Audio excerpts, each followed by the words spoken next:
Ladies and gentlemen, I now invite Dr. Claude Montmarquette to deliver the convocation address. Dr. Montmarquette.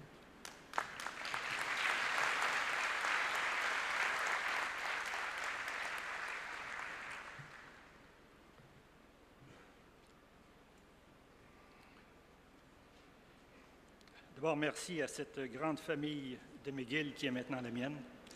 Je suis très heureux de les rejoindre de façon aussi officielle et honorante en ce qui me concerne et ce qui concerne ma famille. Mr. Chancellor, Madam Principal, distinguished faculties, graduating students, ladies and gentlemen. When I was 16 years old, I quit school. I worked during the day for a wholesale firm on St. Paul Street in Montreal. Fortunately for me, it was a very boring job, and the desire for something more encouraged me to take mechanical design by night. At 19, I was admitted at the University of Montreal in social sciences, and since then I never quit academic work where I specialize in economics. The decision to return to school, apart from marrying my wife, Francine, c'est la très jolie dame qui est en avant de la deuxième rangée, was the best decision of my life. As graduates, you join about 215,000 McGill living alumni dispersed in some 180 countries. Among these alumni are world leaders, astronauts, great artists, and Nobel laureates. Today, I take pride in receiving an honorary degree from this great university, one of the very best in the world. This pride is certainly shared by all of us being honored here today. Delivering a graduation speech is a great privilege. I am thankful to McGill for giving me this opportunity. Above all, it is a great day for you, the graduates. It is also an important day for your family, your university, and for your country. You have now reached your goal and are ready for the next steps in your life. It's time for you to move on to what lies ahead. During your hard-working years at McGill, you may have made great friends from around the world, learned to be confronted with new ideas, to appreciate arts and music, learn the power of science, a trade, and most importantly, learn how to learn. In the coming years, you will further realize why having a university degree will prove to be so important in your life. You can expect a better living and feel a greater sentiment of control over your life and your environment.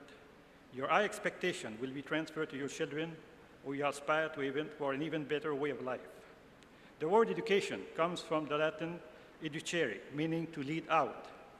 When you leave this hall today, you will each be agents of change, equipped to shape both your own destiny and the destiny of our planet. You now have the capacity to imagine better and accomplish more. You will question the status quo, a sine qua non condition to innovate and grow. You will appreciate where we are coming from as an individual and collectively as a human being. The key benefit to education is to gain knowledge: who, what, when, why, and how. Most of the important findings in all science and other fields have occurred over the last century or so.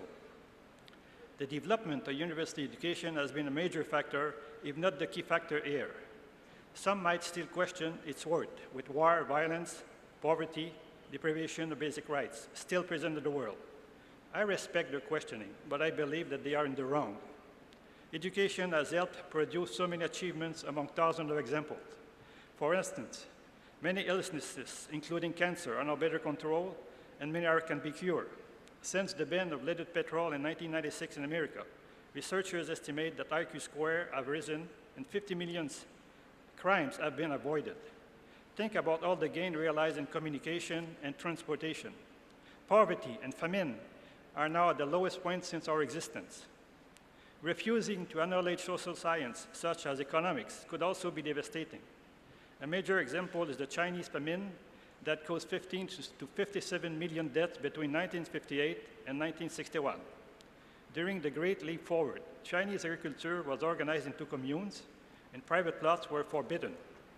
This decision will be largely responsible for the famine. Restoring the institution of private property has helped to resolve the issue, and since then we are all familiar with the current dynamism of China. In short, incentives matter. Are we better off now than a century ago? No doubt. Not even a suspicion of doubt. What will bring us to the next step? Knowledge is the answer. Knowledge can be developed, and acquired by education. It should be owned by all, done by all, and shared by all. Unfortunately, we're not there yet. Too many obstacles still face us. For instance, in some countries, women are still deprived of the right to an education. Obscurantism remains an issue in many parts of the world. Education, or more generally, acquiring human capital, is the first condition to access liberty. Nobody can rob you of your human capital. Education can teach us to get rid of our prejudices and seek the truth. Sometimes we forget that in the last 15 years, the development of postgraduate and university education have permitted careers to reach their current economic situation and a world reputation in art, science, and social innovations.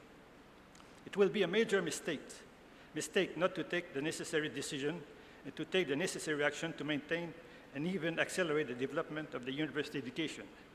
Those decisions are too important to be left to the political sphere alone. It will require our involvement and commitment. Yes, we can, and yes, we must. Apart from education being an investment in our human capital, there is the advantage of everyday consumption, the discovering of great books, enjoying fine arts and music. Having invested in a bachelor degree, for example, over holding only a CEGEP degree, will yield you an average of 18% marginal private rate of return in terms of your lifetime income. Show me where you can do better. There is also about a 10% marginal social rate of return associated with higher productivity and taxes. It pays to invest privately and collectively in education. Why is it so difficult to understand by some? Graduates, your future look bright, and today belongs to you. I hope you feel good because it is a remarkable achievement that your family, faculty members, all of us are honoring today. In time, you will not remember my speech and will forget my name. Please never forget that attending university was a privilege.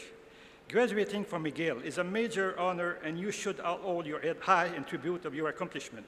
Congratulations, je vous souhaite une très bonne fin de journée et je vous remercie de votre attention.